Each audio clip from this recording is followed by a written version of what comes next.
যেখানে থাকার কথা ছিল আমার কবরে, সেখানে আজকে আমি আছি সংসদে। আজকের এই সংসদ দেশনেত্রী বেগম খালেদা জিয়ার সংসদ। আজকের এই সংসদ 17টি বছর যিনি নির্বাসনে থেকে এ জাতিকে ঐক্যবদ্ধ করে আন্দোলন সংগ্রামের ধারাবাহিকতার মধ্য দিয়ে সেই 24 সালের 5ই আগস্ট ফ্যাসিস্ট বিরোধী একটি রাষ্ট্র প্রতিষ্ঠা করেছিলেন আমাদের সেই প্রিয় নেতা, বর্তমান সরকারের প্রধানমন্ত্রী জনতা তারেক রহমানকে আমি শ্রদ্ধার সঙ্গে স্মরণ করি, যিনি স্বাধীনতার ঘোষণা না দিলে আজকে বাংলাদেশ পৃথিবীর মানচিত্রে বলে বাংলাদেশ নামে একটি দেশ থাকতো না, আজও হয়তোবা দেশ পাকিস্তান হিসেবে থাকতো।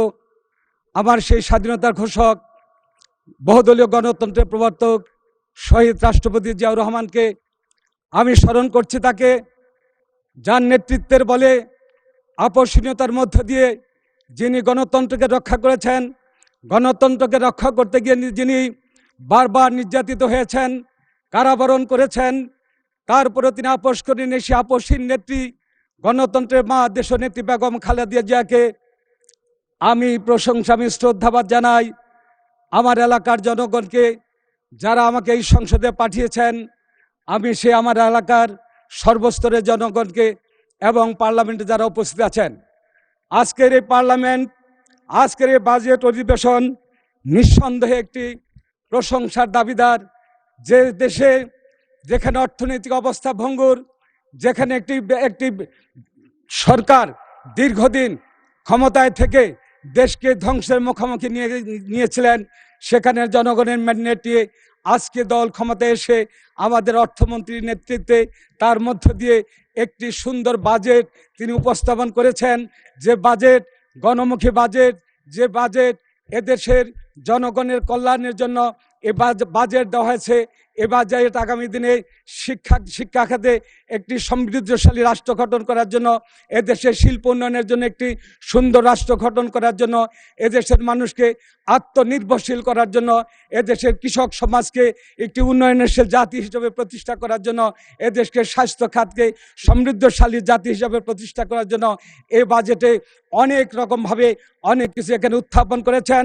আজকে আমাদের বলতে হয়, আজকে যেভাবে আমরা এই দেশে অবস্থান করছি, আজকে আমি বিরোধী দলকে উদ্দেশ্য করে বলতে চাই, বিরোধিতার প্রশ্নেই কথা বলা যেতে পারে, কিন্তু যে বাজেট আজকে দেখেন, এই বাজেট একটি কল্যাণমুখী বাজেট।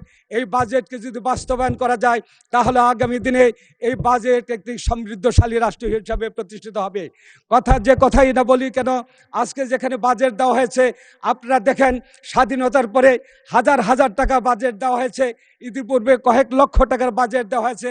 আজকের যে বাজেট দেওয়া হয়েছে 9,38,00,00,000 কোটির বাজেট দেওয়া হয়েছে।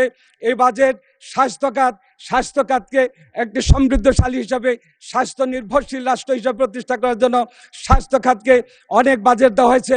আমাদের সেই শিক্ষা খাতে, শিক্ষা জাতির মেরুদণ্ড, এই শিক্ষা খাতেও বাজেট দেওয়া হয়েছে। অর্থাৎ এমন কোনো জায়গা নাই যেখানে জনগণের কল্যাণের জন্য আগামী দিনে এই রাষ্ট্র ব্যবস্থাকে একটি সঠিক আত্মনির্ভরশীল জাতি হিসাবে এই বাজেটকে ঘোষণা করা হয়েছে।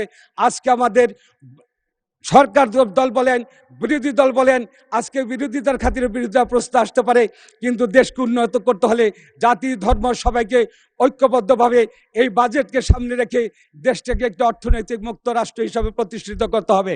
আজকে আমাদের লক্ষ্য করতে হবে, আজকে দেশের জনগণ, যেখানে আমাদের মাননীয় স্পিকার দেশের এই বাজেট শুধু রাজস্ব ব্যয়ের হিসাব নয়, এটি একটি রাষ্ট্রের এবং রাজনৈতিক দর্শন রূপায়ণ, রূপরেখা এবং জনগণের দায়বদ্ধতার দলিল। এই বাজেট দেশের অর্থনৈতিক স্থিতিশীলতা রক্ষা, বিনিয়োগ বৃদ্ধি, কর্মসংস্থান, সামাজিক ন্যায় বিচার প্রতিষ্ঠার জন্য একটি অঙ্গীকারমূলক বাজেট। মাননীয় স্পিকার, দেশের অর্থনীতি শক্তিশালী ভিত্তির উপর দাঁড় করাতে সরকার রাজস্ব আহরণ বৃদ্ধি, কর বাস্তবায়ন, আধুনিকরণ, ব্যবসা বান্ধব পরিবেশ সৃষ্টি করার পদক্ষেপ এই বাজেটের মধ্যে আছে। আজকে আমাদেরকে এই বাজেট আগামী দিনের এই দেশ একটি কৃষি নির্ভরশীল দেশ। বাংলাদেশের এই কৃষি নির্ভরশীলের দেশে কৃষককে আজকে আমাদের উন্নয়নশীল জাতি হিসেবে প্রতিষ্ঠিত করতে হলে এই কৃষকদের আমাদেরকে বাঁচাতে হবে।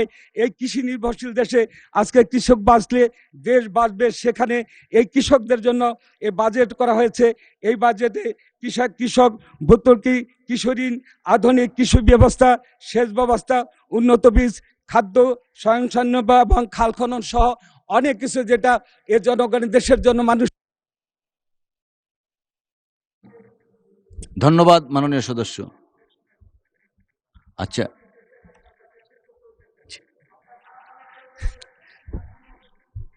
2 মিনিট সময় দেয়া হলো, অসংখ্য ধন্যবাদ। আমার এলাকা নিয়ে একটু কথা বলতে চাচ্ছি, 5টা মিনিট সময় দেন।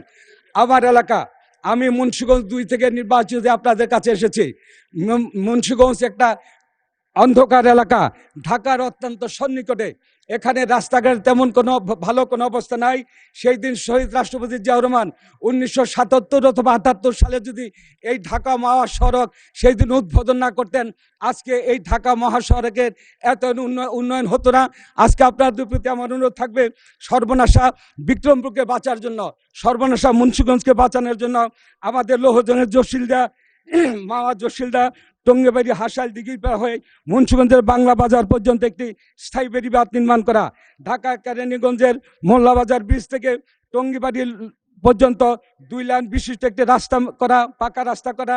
ঢাকা মাওরাডের নিমতলী থেকে পদ্মা ব্রিজ পর্যন্ত একটি আধুনিক হাসপাতাল নির্মাণ করা এবং রাস্তার আমাদের আন্তর্জাতিক মানের একটি বিশ্ববিদ্যালয়, অনেক আমাদের আশেপাশে সমস্ত জেলাগুলোতে আছে, এখানে একটা বিশ্ববিদ্যালয় করা দরকার। লোহজং মেদিনী মণ্ডল কলেজকে, মহিলা কলেজকে সরকারি কলেজ হিসাবে সুপারিশ করছি। এই কলেজটি অত্যন্ত গুরুত্ব বহন করে। আমি শিক্ষামন্ত্রীকে অনুরোধ করবো এই কলেজটাকে, এই মেদিনী মণ্ডলের মহিলা কলেজটাকে সরকারি কলেজ করার জন্য।